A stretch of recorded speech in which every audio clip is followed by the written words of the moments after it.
आज की कहानी। भाइयों का संबंध। एक दिन संध्या के समय सरयू के तट पर तीनों भाइयों संग टहलते श्रीराम से महात्मा भरत ने कहा, एक बात पूछूं भैया। माता कैकेयी ने आपको वनवास दिलाने के लिए मंथरा के साथ मिलकर जो षड्यंत्र किया था, क्या वह राजद्रोह नहीं था?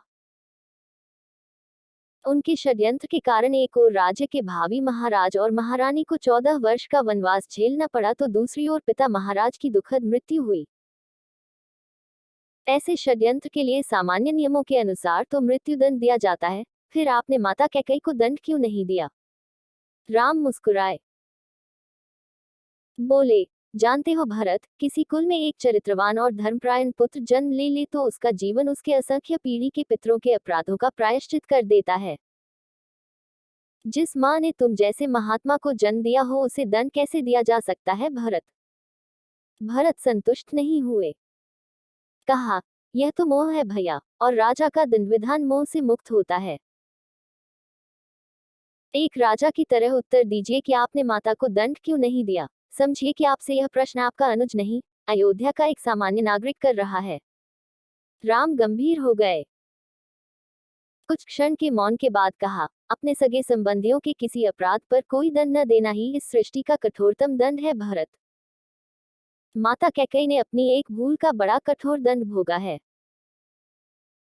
वनवास के 14 वर्षों में हम चारों भाई अपने अपने स्थान से परिस्थितियों से लड़ते रहे हैं, पर माता कैकेयी हर क्षण मरती रही हैं। अपनी एक भूल के कारण उन्होंने अपना पति खोया, अपने 4 बेटे खोए, अपना समस्त सुख खोया, फिर भी वे उस अपराध बोध से कभी मुक्त न हो सकी।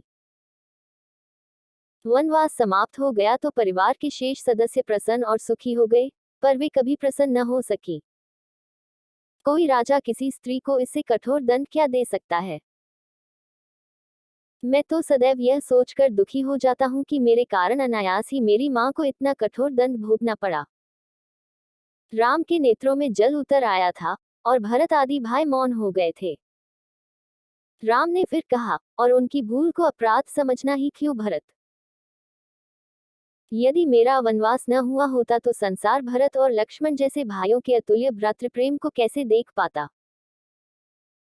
मैंने तो केवल अपने माता पिता की आज्ञा का पालन मात्र किया था, पर तुम दोनों ने तो मेरे स्नेह में 14 वर्ष का वनवास भोगा।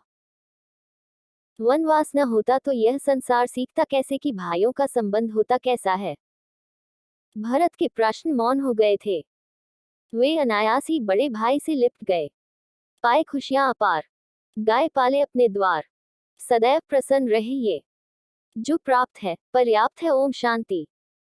इस कहानी से मिली शिक्षा को अपने जीवन में जरूर अपनाएं। प्रेरणादायक कहानियां प्राप्त करने के लिए हमारे चैनल से जुड़ जाएं। अपने दोस्तों और रिश्तेदार तक जरूर शेयर करना।